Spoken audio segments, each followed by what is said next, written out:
Okay. Good evening. My topic for learning and teaching is Albert Bandura Social Learning Theory under the guidance of Professor Dr. Rajiv I. Jha and Professor Dr. M. A. Ansari. Now, the previous topics are already being covered by my partner Sukriti Jaiswal. Now, I will be starting from directly the process. Yes, these are the slides which Sukriti has already covered. Mm,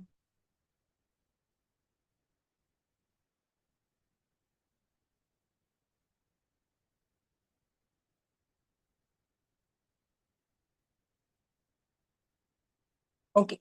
Now, process of social learning theory. Before starting the process, Albert Bandura believed that people learn not only by doing but also by watching others. This is called the observational learning or modeling. He explained this into four steps. The following learning process is: first is the attention process. To learn, the person must pay attention to the model, the one being observed. Power of the model. If the model is popular, respected, or has authority, like a teacher, celebrity, or a parent, people may pay more attention. Example: a child pays more attention to a famous cricketer than to an unknown person. Then, second is modeling stimuli. Interesting or attractive behavior gets more attention. Example: a student notices a classmate who gets praised for speaking politely. Then, observer characteristics. People who are curious or more motivated learn better. For example, a student interested in painting carefully watches how the teacher paints. Moving on to retention processes, the learner must remember what they have observed. Here, in symbolic coding, turning what we see into mental pictures or words. Example: a child watches a dance move and remembers it as two steps forward, turn, and then jump. In cognitive organization, which is a mental rehearsal, practicing the steps in the mind helps memory recover. For example, a student imagines playing the piano before actually playing it. Then, third one is the motor reproduction process. First is the physical capabilities, where the person must have the strength or skill to perform the behavior. For example, a toddler may watch a skateboarder but can't do it yet do it due to age. Then we have availability of resources. They need proper tools or materials. For example, to copy a science experiment, students need the same lab materials. Then, accuracy feedback.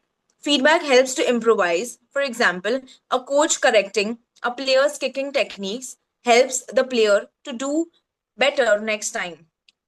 Then the last process is the motivational process, which says people need motivation to repeat what they have learned.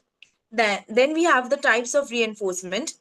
First is the external, getting rewards like praise. Then example, a student is praised for helping a classmate, so they help again. Then vicarious, seeing others get rewards or punishments. Example, a student sees another get scolded for cheating, so they avoid cheating. Then self reinforcement, meaning feeling proud or satisfied with oneself. For example, a child feels happy after completing his or her painting well. Then we have sources of reinforcement in observational learning. First, we have direct reinforcement. The learner is directly been rewarded. Then, vicarious reinforcement. Learner sees more, sees someone else being rewarded. For example, a student sees a classmate being applauded for answering, so they try answering them too. Now, moving on to the three effects of limitations having important instructional implications. Modeling effect: we learn a completely new behavior just by watching others. For example, a child learns to greet with a handshake after watching others do it. Then, in inhibitory this effect, we change our behavior depending on what happens to others. In inhibitory, we stop doing something because someone else got punished for it. For example, a child stops lying after seeing another child being punished for it. Now, eliciting effect, we do not copy exactly, but we do not do the similar thing. For example, a student sees a friend raise a hand to answer, so they nod in agreement. Now we have reciprocal determinism. Albert Bandura explained that learning doesn't happen in just one direction. Instead, there is a two-way relationship between three things: person, which is the individual, behavior, and the environment. For example, a shy student, who is the person, avoids talking in class, which is the behavior. So classmates don't talk to them, which is the environment. But if the teacher encourages them and creates a friendly space, which is the environment, the student becomes confident and starts talking more, which is the behavior, which improves their interaction with others, which is the person.